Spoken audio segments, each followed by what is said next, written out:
Ok, pessoal, hoje a gente vai para a nossa aula de número 5, mas de fato é a nossa quarta aula em termos de conteúdo, né? Que a nossa primeira aula foi só discussão sobre o curso, enfim.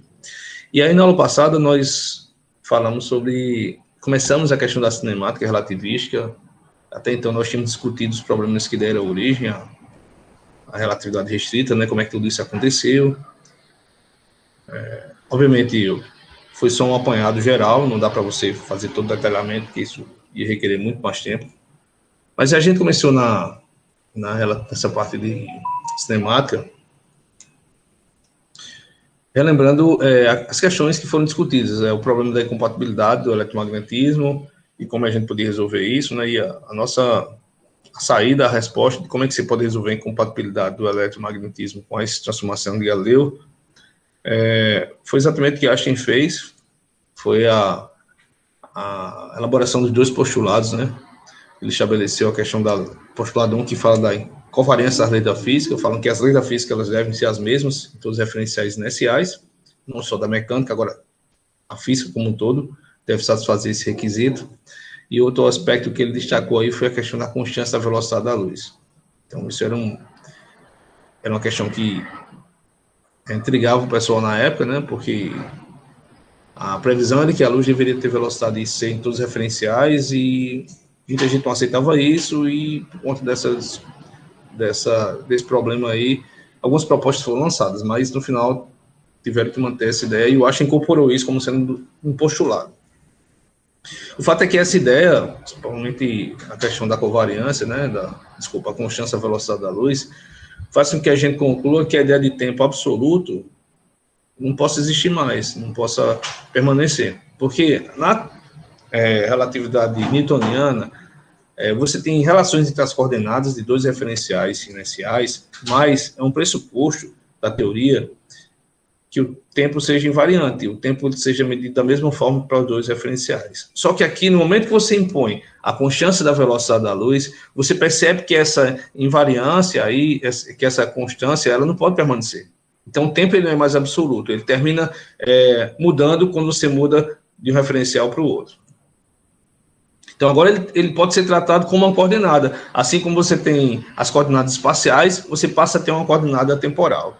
E toda essa situação nos permite concluir que é possível representar os eventos físicos a partir de um espaço-tempo quadridimensional fictício. Então, todos os acontecimentos na vida de uma partícula ou da luz, né, da propagação da luz, você pode representar no espaço quadridimensional, chamado de espaço-tempo de Minkowski. Agora não é mais espaço, é espaço-tempo, porque você mistura espaço e tempo, e quem propôs isso foi o Minkowski, por isso que esse espaço da relatividade restrita recebe o nome de espaço-tempo de Minkowski. Então, a gente falou sobre a questão dessa trajetória azul aqui, dessa linha azul, que é o conjunto dos acontecimentos na vida de uma onda luminosa, essa linha reta, porque a luz tem velocidade constante C. Então, aqui você tem um ângulo de 45 graus por conta disso, né? Já que dx dt, no caso da luz, vai ser C, então vai ficar C sobre C, e isso dá a tangente igual a 1, que é 45 graus. No caso de uma partícula, como a velocidade da partícula ela é menor do que a da luz, então o ângulo que essa linha de universo da partícula, ou linha de vida, o ângulo que essa linha forma com o eixo vertical, que a gente chama de CT, ele é menor do que 45. Bom, no espaço quadridimensional, que a gente chama de espaço M4 ou de Minkowski, você também pode definir um intervalo entre dois eventos, dois acontecimentos físicos, né? Aliás, a gente definiu eventos como sendo acontecimentos, né? Algo que acontece independente do referencial.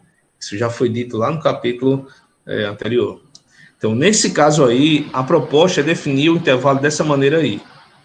O intervalo, ele deve ser algo que não mude quando você sai de um referencial para o outro.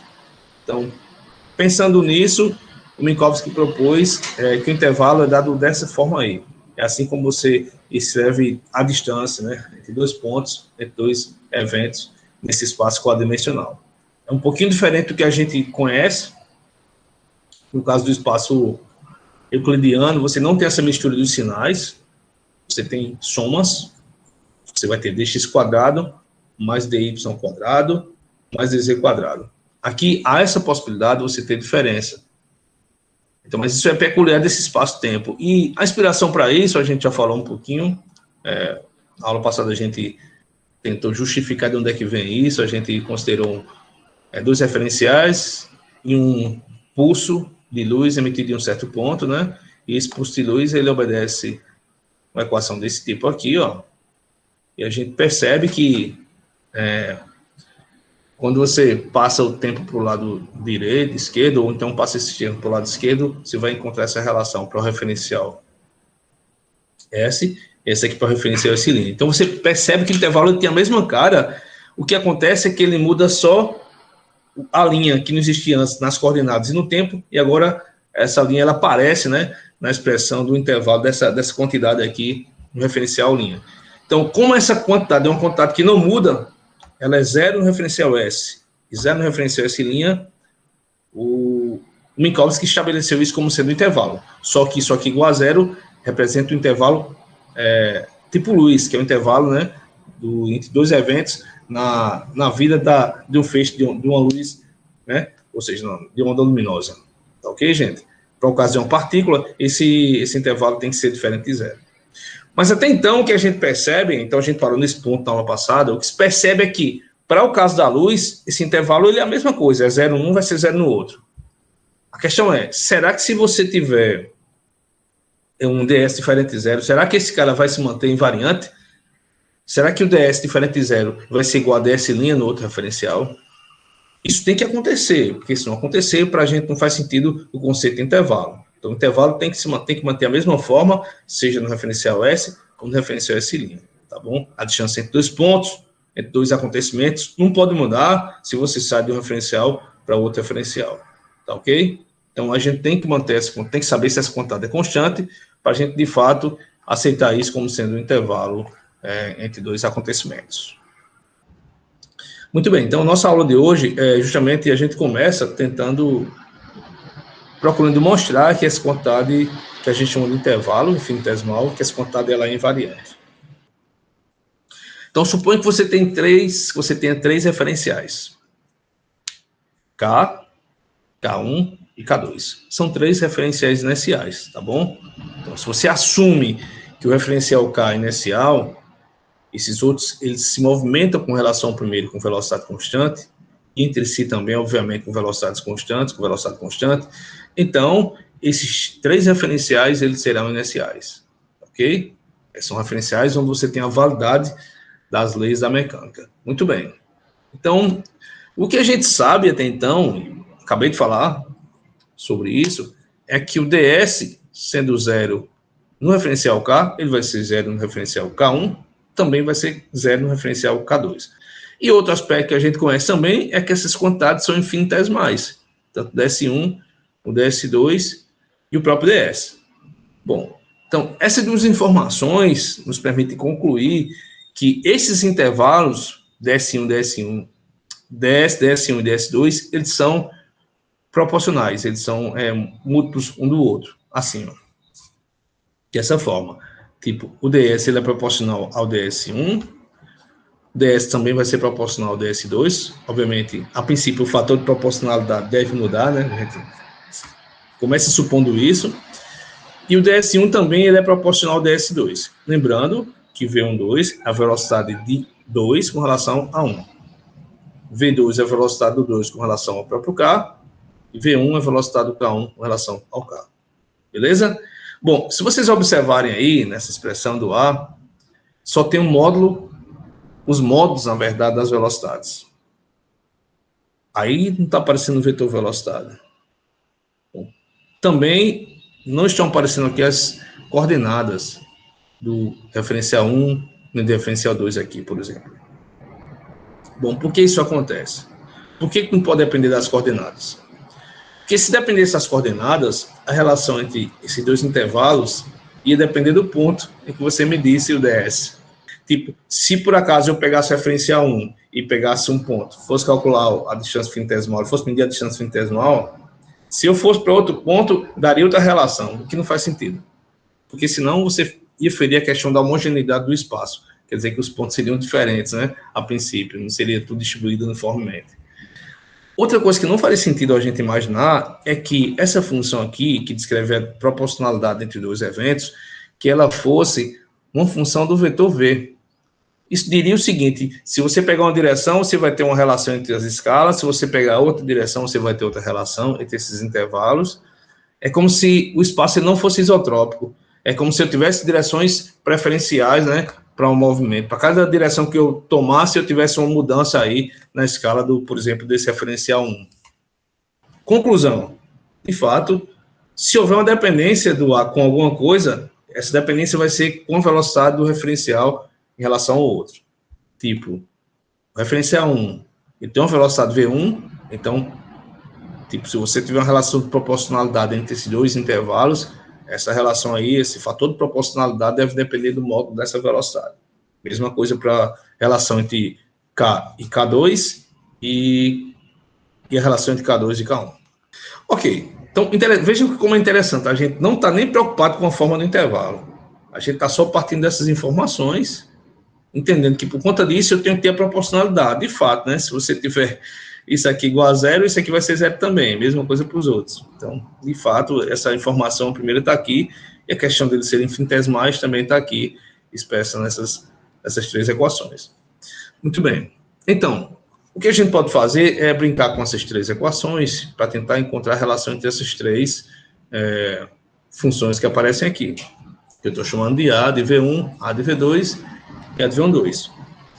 Se você igualar essas duas aqui, ó, e substituir na terceira, você chega a essa conclusão aqui.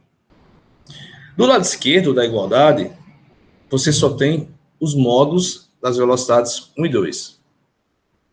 Já no lado direito, você tem a velocidade relativa, que é uma velocidade que depende tanto do módulo de V1 quanto do módulo de V2, quanto do ângulo entre esses dois vetores. Bom, se vocês não acreditam, deixa eu mostrar aqui.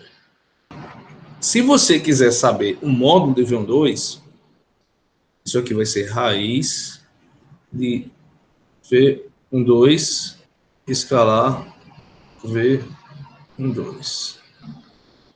É assim que a gente define módulo de um vetor. Seja ele A, B, C, V1, V12, é assim que a gente toma um produto escalar do vetor com ele mesmo e a raiz. Então, onde é que isso vai levar? Isso vai levar naquela regra que a gente conhece, né? A regra do cosseno. Isso aqui ficaria V2 menos V1, escalar V2 menos V1 na raiz. Por enquanto é isso que a gente tem. Vamos então distribuir os termos aqui, usar a regra da distributividade que o produto escalar ele permite.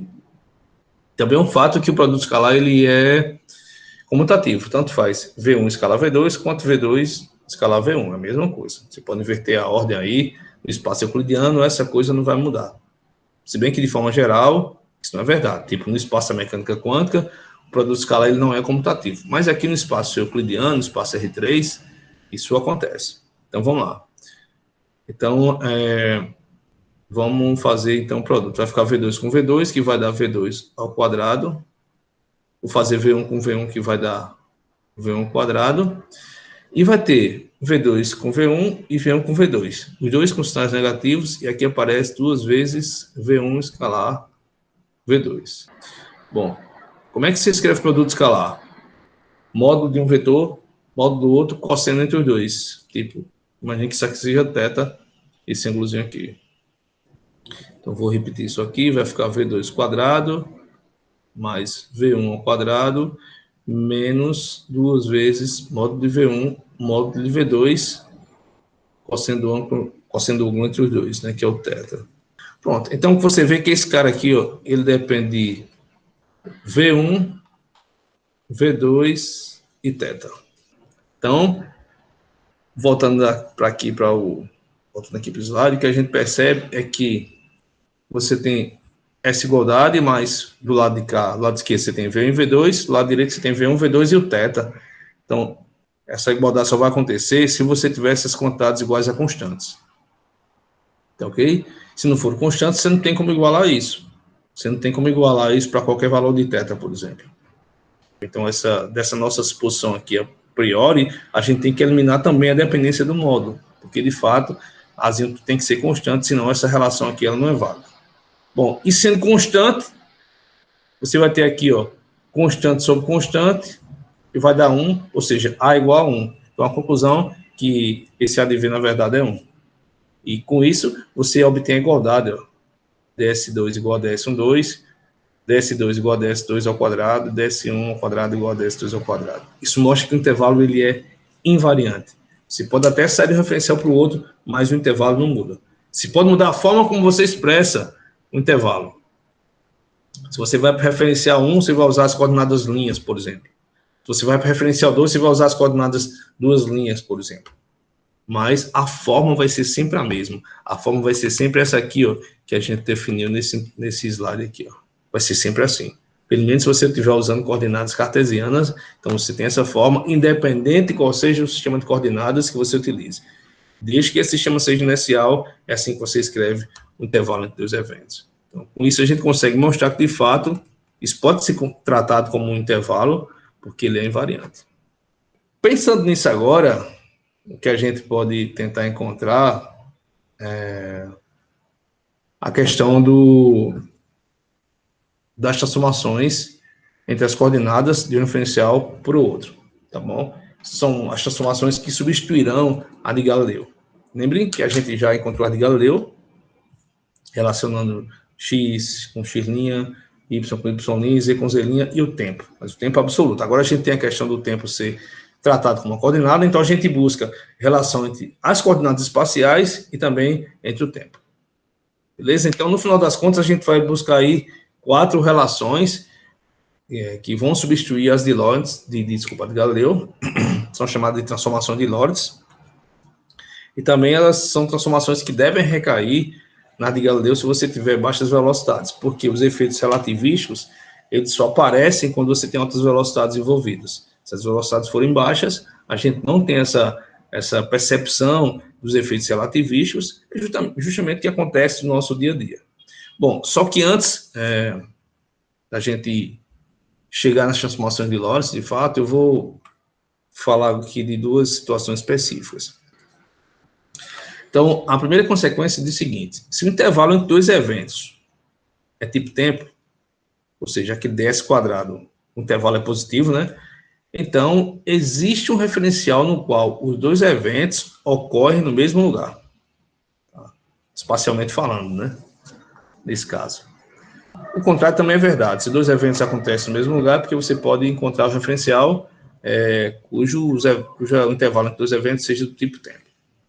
Muito bem. Então, vou colocar uma situação aqui prática, que é a seguinte. Vamos pensar um trem aí caminhando com velocidade constante e 2 observadores, 2 referenciais, né? O referencial vai ser o cara que está fora. Então, vamos supor esse cara como sendo referencial inercial, e o trem, como se move com velocidade constante em relação a isso aqui, ele é também inercial. E aqui nós teremos 2 eventos. Quais são os eventos? A chegada desse camarada que está aqui dentro do trem, nos pontos A e B, tá bom? Então, obviamente, para esse referencial aqui, K', os 2 eventos, ou seja, a chegada do observador em A e B, acontecerá no mesmo ponto. Então, aqui a gente tem, ó, intervalo, que inclusive é algo que é invariante para a gente. Eu estou usando essa notação aqui, S12, eu estava usando ΔS, né? Mas é a mesma coisa, aqui é como se fosse o ΔS, aqui o ΔT e o ΔL, tá bom? O que é que isso aqui representa? Isso aqui é o intervalo entre esses 2, no referencial S, que está sem a linhazinha em cima. C² é a velocidade da luz ao quadrado, isso não muda, né? Independente de onde você esteja, vai ser sempre C. E aqui tem um 2, é a distância temporal, o intervalo temporal entre esses 2 acontecimentos. Vai ser o tempo de chegada em B menos o tempo que ele passou em A, tá ok? E aqui o intervalo espacial. Para a gente, nesse caso aqui, não vai ser 0, olhando do ponto de vista desse camarada que está aqui. Porque esse cara que está aqui, ele vê o acontecimento nesse ponto e o acontecimento aqui. Então, ele vê que há uma distância realmente entre os 2 pontos, para quem está fora. Mas para quem está dentro, vê os acontecimentos no mesmo lugar. Olhando para o referencial linha, você vai ter a mesma descrição, o intervalo do espaço-tempo, né? quadridimensional, isso aqui é o intervalo temporal e o intervalo espacial. Só que o intervalo espacial é zero, como a gente argumentou. Isso leva ao quê, de fato? Uma coisa que a gente assumiu, e vai assumir, que é verdade, a gente acabou de mostrar, é que o intervalo é invariante. Então, tanto faz você medir o intervalo no espaço quadridimensional, né? Na representação quadridimensional, para o referencial K ou para o referencial K'. Muito bem, então vamos usar essa informação. S12 ao quadrado é dado por isso, está aqui, ó, esse termo todinho. E já do outro lado você tem esse fator. Então, o que você percebe, no final das contas, é que o S12, ele é positivo. Ele é positivo. Por quê? Porque a parte negativa desse S12' é zero.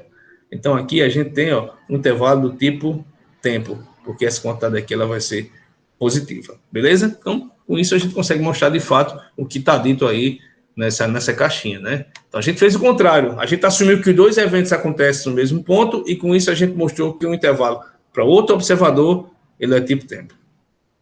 Se você seguir aí, ó, se você seguir isolar esse T12, é só passar isso aqui dividindo e tomar raiz, você vai chegar nessa informação aqui. O que é que essa informação fala?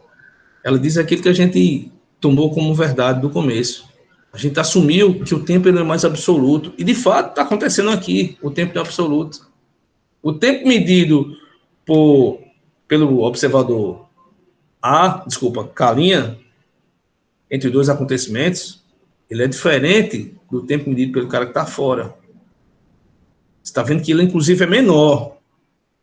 Isso é o chamado tempo próprio, como a gente vai ver depois, né? É o tempo que você utiliza um relógio só para você marcar o acontecimento de dois eventos. Diferente desse camarada que está fora, que tem um relógio nesse ponto e um relógio aqui. Esse usa um relógio só porque ele está no mesmo ponto. Então, isso aqui é chamado de dilatação do tempo, também pensando assim, tá? Ou seja, o tempo medido por quem está fora é maior do que para quem está nesse referencial que está viajando aí no trem. Tem outra observação que diz o seguinte: se o intervalo entre os eventos é tipo espaço, então existe um referencial no qual os dois eventos ocorrem ao mesmo tempo. Antes a gente falou em mesmo lugar, agora a gente está falando mesmo tempo. Então, eu vou fazer de novo o inverso. Eu vou assumir que dois eventos acontecem ao mesmo tempo para um determinado observador e vou mostrar que é possível ter outro referencial, né? Que eu tenho outro referencial em que os intervalos entre dois eventos ele é tipo espaço. Então, a situação é a seguinte: esse camarada está aqui, o mesmo rapazinho que estava fora, ali perto da árvore, referencial K, e vai passar um trem por ele. Aquele trem que tinha um observador no meio dele, lá estava paradinho. Então, na hora que a origem dos dois referenciais coincidirem, ou seja, que o cara passar exatamente por ele, a origem seria o outro calinho, né? Aqui, ó. Esse aqui, pronto. A origem seria isso. Então, na hora que um passar pelo outro, dois raios atingirão as extremidades do trem. E essas frentes, elas vão se propagar, as frentes de onda, né? Elas vão se propagar e até atingir os observadores. Na hora que elas atingirem, os observadores vão saber quem aconteceu primeiro do que quem, se os raios caíram ao mesmo tempo, se não caíram, enfim. Tá, ok? Então, vamos pensar na seguinte situação: o trem está lá com velocidade constante, quando um coincide com o outro, um raio acontece e as frentes elas se propagam. Bom, o que a gente percebe aqui inicialmente é que as frentes elas chegam ao mesmo tempo no observador que está na Terra, no carro. Então, a conclusão dele: para mim, os eventos aconteceram ao mesmo tempo. Ou seja, a luz, os raios atingiram as extremidades do trem no mesmo instante, porque as informações chegaram simultaneamente, no mesmo momento para eles.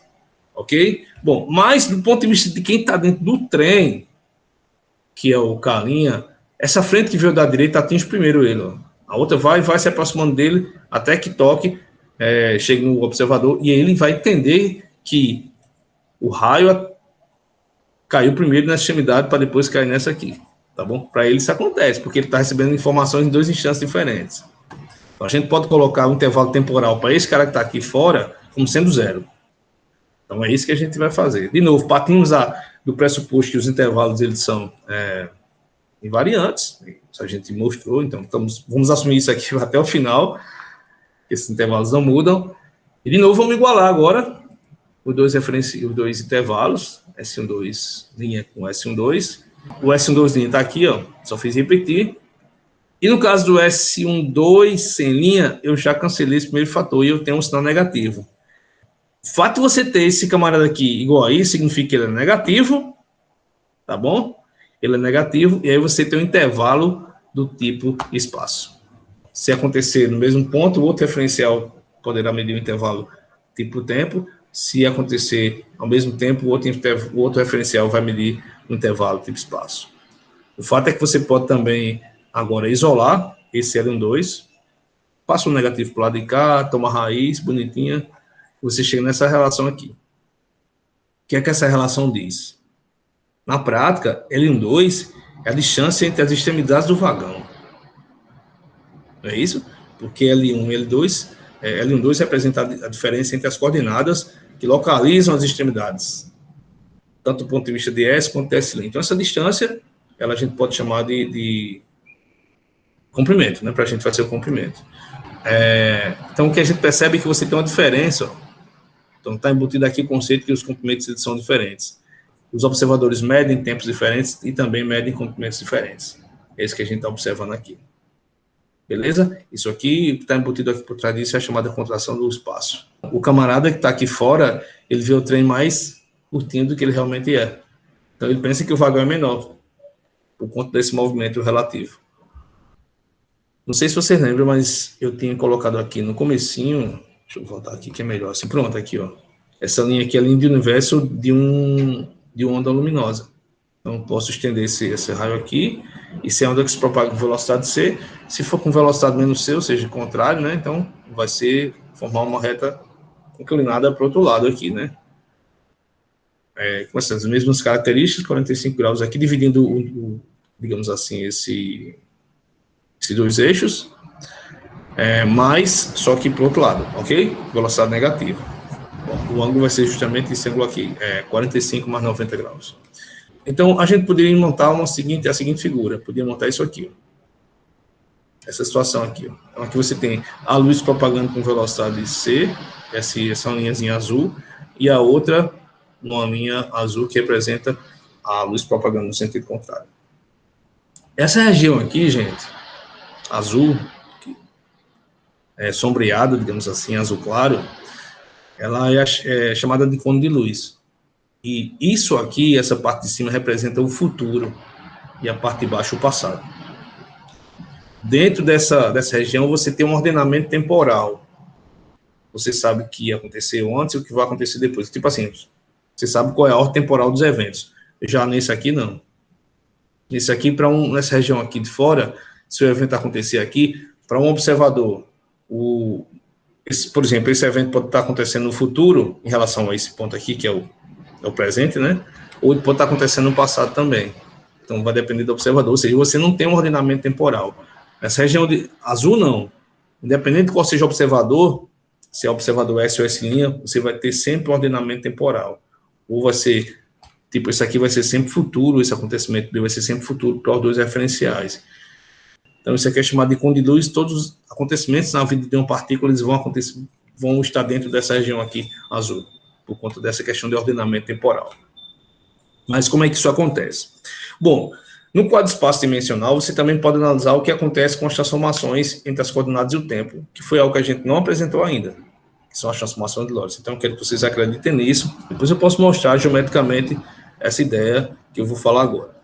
Quando você sai de um referencial para o outro, se você tiver dois eixos ortogonais, esses eixos eles vão deixar de ser ortogonais. Eles vão se aproximar um do outro.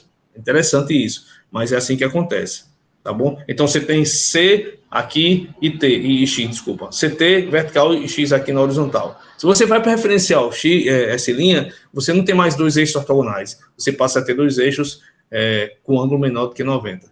Cada vez que quanto maior a velocidade, mais próximos esses eixos estarão. Mas, então, pensando nisso, aceitando isso como verdade, então vamos assumir que aqui o referencial é S, CT e X, tá bom? Na horizontal X, na vertical CT. E o outro referencial, que é o referencial S', ele é o referencial que ele tem esses dois eixos aqui, ó, X' e CT'. Então, vamos pensar no ponto B. Vamos pensar o instante que ele acontece, ou seja, qual a coordenada ao longo desse eixo aqui. Como é que se faz para achar a coordenada? Você projeta, faz um tracejado aí, paralelo ao eixo X. Então, você achou aqui o acontecimento B, esse instante aqui é maior do que o instante zero, ou seja, realmente, para esse observador S, o acontecimento B está no futuro. O tempo é maior que zero. Se o B fosse aqui embaixo, você encontraria um tempo menor do que zero, ou seja, seria o passado. Seria menor do que o zero, né? Pra gente.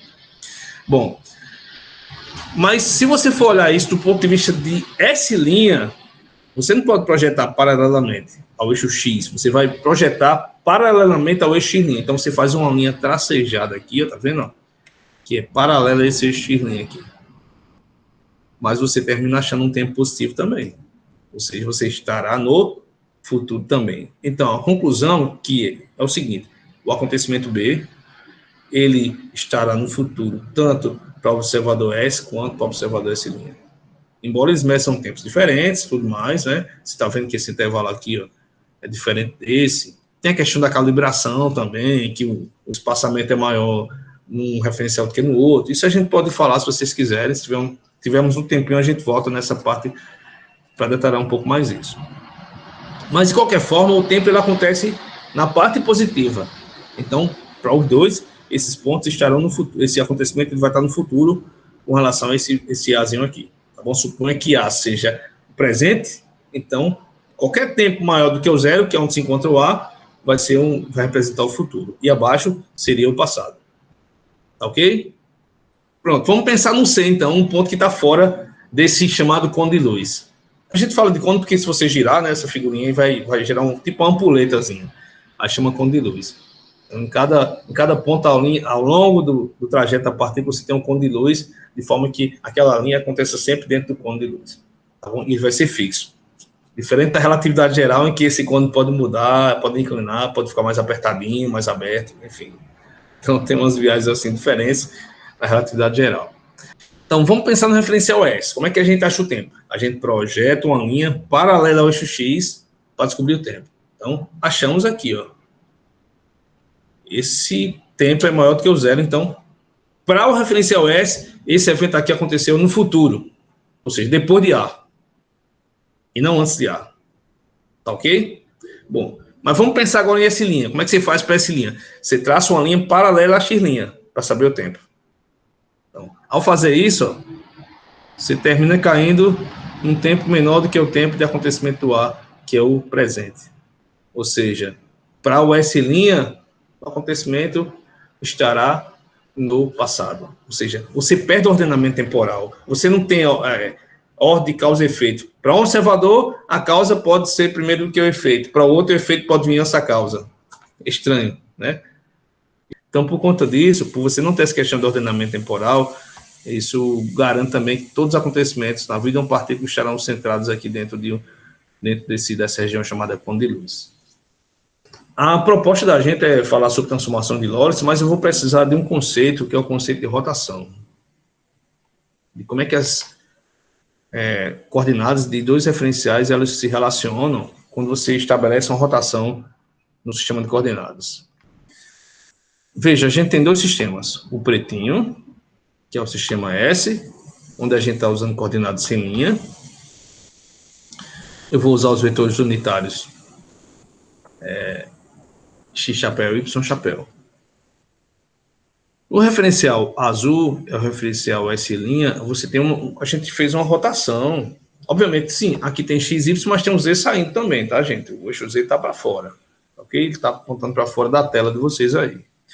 Então, a gente tem os eixos X e Y, são os pretinhos aqui, tá ok? E tem os azulzinhos, que são X' e Y'. Obviamente, você vai ter aqui X' chapéu e Y' chapéu. E esse ângulo aqui é o ângulo θ, que é o quanto você girou o sistema. Obviamente, esse ângulo aqui vai ser θ também. O ângulo que esse eixo azul Y faz com o eixo preto Y aqui. Nos dois referenciais, a gente pode definir o vetor posição. O que é o vetor posição? O vetor posição é aquele que vai da origem do sistema até o ponto. Então, o que se percebe é que o vetor que vai localizar o ponto P, ele é o mesmo. Tanto o R quanto o R', eles têm a mesma forma, é o mesmo vetor, é o mesmo segmento de reta orientado. O que é que muda de um para o outro? A forma como você representa, somente. tipo, o vetor R, eu estou usando coordenadas sem linha e os vetores X, chapéu, Y, chapéu e Z, chapéu. E no outro, R', eu vou usar as coordenadas sem linha e os respectivos vetores também aí, unitários com linha. Beleza? Mas é o mesmo vetor. Se você for escrever, R vai ser igual a R'. Mesma coisa. Bom, dá para a gente identificar também a relação entre esses vetores aqui. A gente pode decompor, tipo, vetor linha no plano pretinho aqui. Os eixos pretinhos aqui, ó. O x' vai ter componente cosseno teta x chapéu. Isso é muito parecido com coordenadas polares, tá, gente? Que a gente já viu isso lá em clássica, em tipo eletromagnetismo. Então, isso aqui é a projeção do vetor x' no plano xy. Então, você tem aqui a componente cosseno, que é o componente x, aqui componente y, e assim que você escreve o vetor. E o y' parecido, só que aqui você tem componente y negativo, componente x negativo, porque o vetor está aqui, ó, o vetor. Se você for pegar a componente x, já está no sentido contrário do eixo x que você estabeleceu. Então, por isso que aparece menos seno. E a componente y vai ser cosseno. Por outro lado, o z' não vai mudar. Z' e z serão vetores iguais.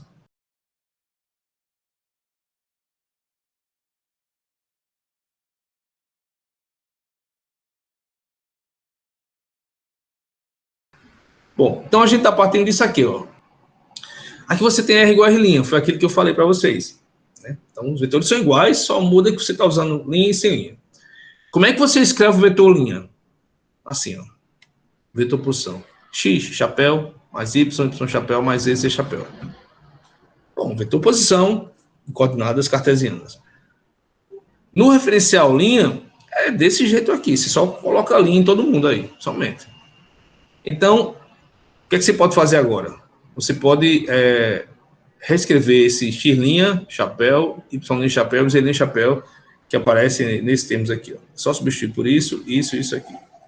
Então, a gente fez esse procedimento aqui, depois arrumou para que ficasse x chapéu, y chapéu e z chapéu separadinhos, né? Não vai ser essa bagunça, essa mistura que está aqui. E o próximo passo foi igualar os dois. Tipo, se você tem dois vetores, você está dizendo que esses vetores são iguais, o que está por trás disso é que as componentes elas devem ser iguais. Tipo, componente x tem que ser igual ao componente x. Componente y tem que ser igual ao componente y. E componente z tem que ser igual ao componente z. Fazendo isso, a gente descobre que x é igual a tudo isso aqui, ó. Tá aqui embaixo, esse laranjinha.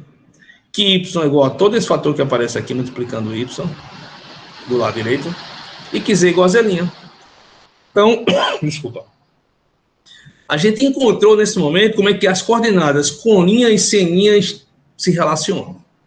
Quando você produz uma rotação no seu sistema de coordenadas. Então, tem um fixo e você girou o outro de um ângulo θ. E definiu esse outro como sendo o referencial linha.